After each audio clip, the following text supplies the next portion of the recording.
1950s, Pandora's Box was a popular coffee house located at 8118 Sunset Boulevard on the corner of Sunset and Crescent Heights. On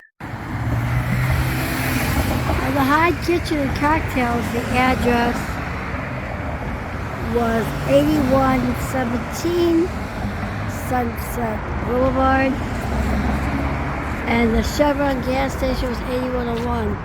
So right in Located here, 8118 Sunset would have been Boulevard. about where the Pandora's Box once stood.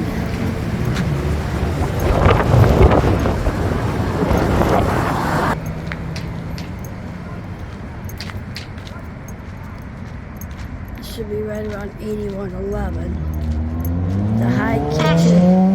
The Sunset Strip curfew riots, known as the Hippie Riots, exploded on November 12, 1966 and lasted through December of 1966. Now, the countercultural youth movement was a reaction to perceived authoritarian overreach and an exercise in civil rights by Los Angeles youth. Music fans gathered on the Pandora's Box Club on Sunset Strip Boulevard to protest a 10 p.m. curfew imposed by local authorities. At the first happening on November 12, 1969, just prior to the imposed 10 p.m. curfew for minors, a crowd gathered at Pandora's Box, the club popular teenagers. I held on, I surprised at Find It Inside. And right in here's Bell-bottoms, tie-dyed shirts, marijuana smoke, and loud rock and roll. It was small and cramped, full of energy that spilled out onto the Sunset Strip.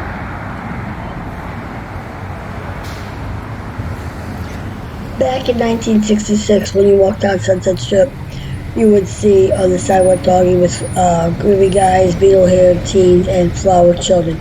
Teenagers came to catch a glimpse of their favorite musicians, many of whom lived in Laurel Canyon, in part because of its close proximity to the Sunset Strip clubs.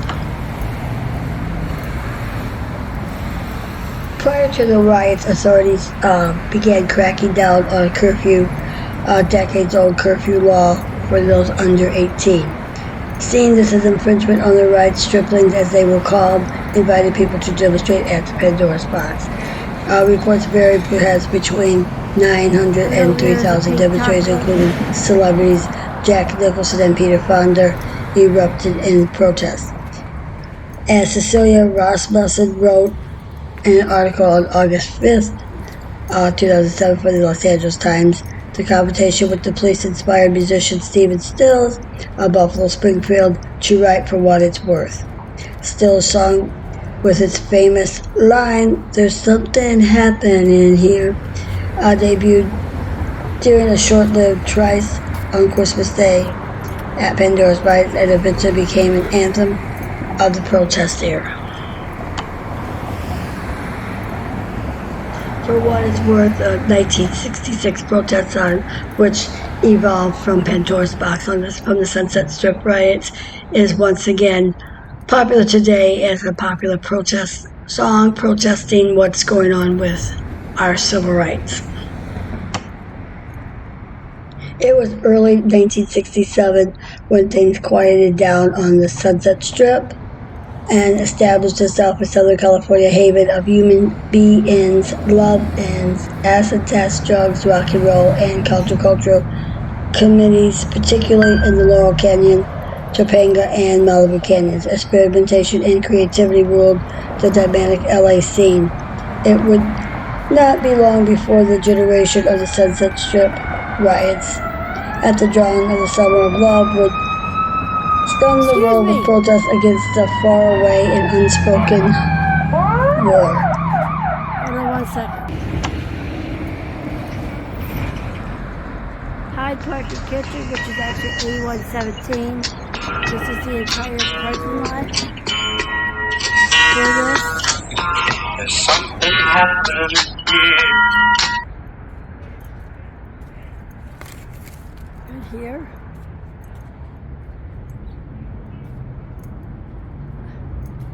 But at one time there used to be like a lot of clubs right here. The Pandora's Box was right here at the corner. And this vlog is being done by request of the old Pandoras. Paul Vaughn, this video is for you. This is the approximate location of the old Pandora's box.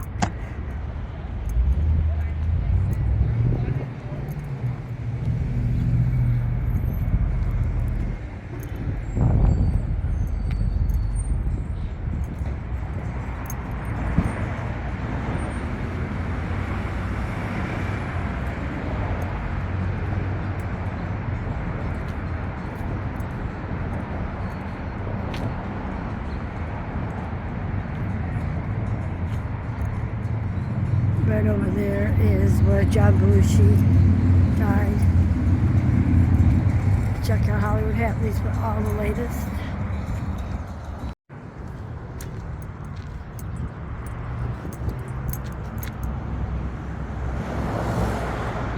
The Chateau Marmont is straight over that way, where John Belushi had passed. A lot of celebrities hang out there.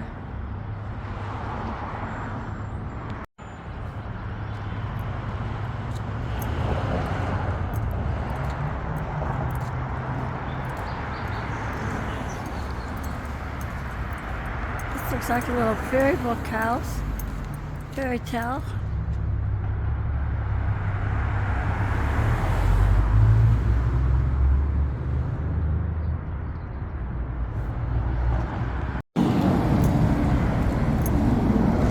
Directly across the street, right there, you can check out the full vlog on Hollywood Happenings. Subscribe to the YouTube channel for all kinds of old Hollywood. The Garden of Aaliyah once stood at this corner. They tore it down to build a shopping center. They just recently tore down the shopping center, and now it's just a vacant lot. Let's see what they're going to do with this.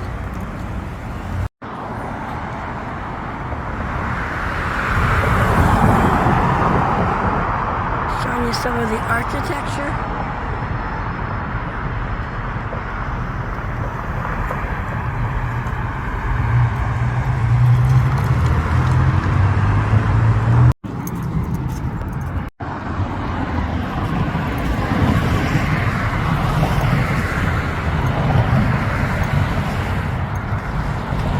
Pandora's box.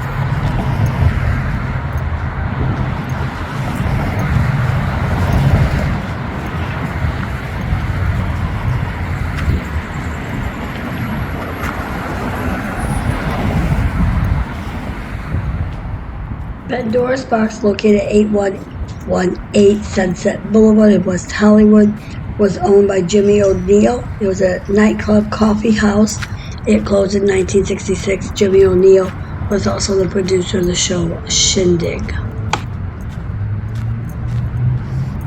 Now, the Pandora's box, located at Sunset and Crescent Heights, it was the home of some of the more adventurous artists in town. Pandora's box hosted upcoming jazz musicians such as Les McCann and Carla Bly.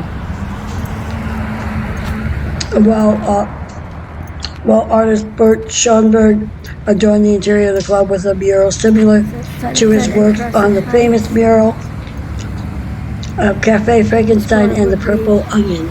Would have been 8111. Right in here, because 8117 is the other block.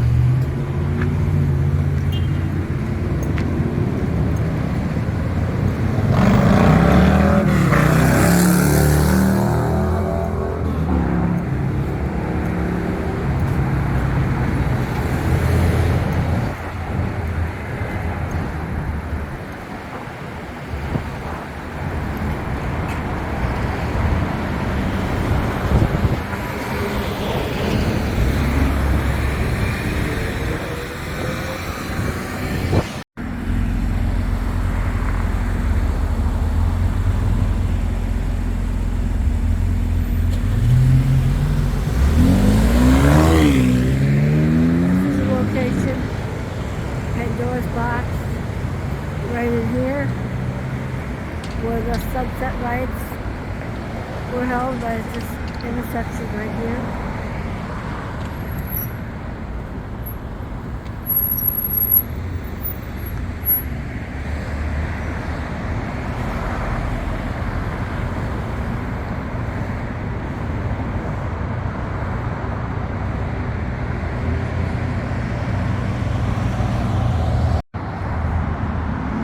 for a little Hollywood history, this is where the Sunset Riots, this is the intersection Sunset Crescent Heights Boulevard, where the Pandora's Box once stood, where there were Sunset Riots.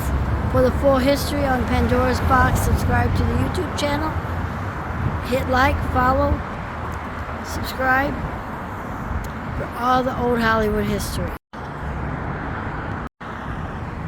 In 1962, the club was bought by disc jockey and shindig host Jimmy O'Neill. O'Neill's trend-setting booking policy made Pandora's Box the center of the Sunset Strip youth scene. The club featured performances by such artists as the Beach Boys, the Byrds, and Sonny and Cher. While the club itself did not serve alcohol, Pandora's Box very soon became a hangout where underage drinking was not upcoming among people. Moreover, numerous complaints arose about drug use and loud music. Ultimately, however, the biggest problem that arose from the club was the obstruction it caused upon traffic as a result of both the numerous visitors and unfortunate location at one of the busiest intersections in the city. By 1966, annoyed residents and business owners in the district had encouragement the passage of a strict 10 p.m. curfew and loitering law to reduce traffic congestion and disturbances resulting from crowds of young club patrons.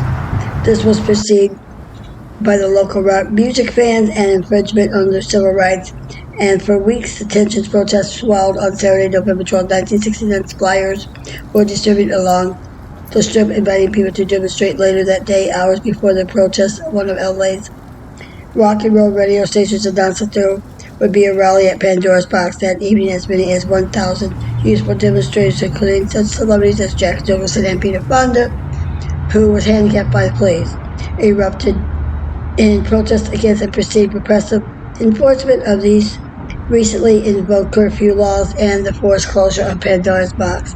Now the unrest continued for the next night and night off and on through the November and December, while Pandora's Box had already been forced to close its doors. Sonny and Cher, who got their start at the strip as Theaters and Cleo, made the appearance in front of Pandora's Box in December, while on Christmas Day, Pandora's Box reopened for one night only. There was, according to author Dominic Parry, Stephen Stills first publicly performed For What It's Worth, a song written in response to the riots.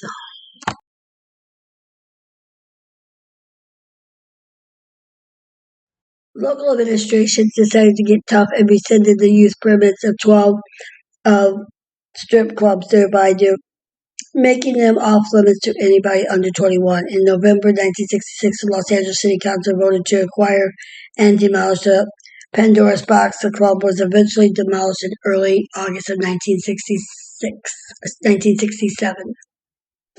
The Buffalo Springfield 1967 hit single For What It's Worth, Stop, Hey, What's That Sound, was written by group member Stephen Stills in response to the riots around Pandora's Box. Later, Stephen Stills said, "Riot is a ridiculous name. It was a funeral for Pandora's Box, but it looked like a revolution." Plastic People, a song recorded by Frank Zappa and the Mothers of Invention, mentioned Pandora's Box in the lyrics. "I hear the sound of marching feet down Sunset Boulevard to Crescent Heights, and therefore that Pandora's Box, we are confronted with a vast quantity of plastic people."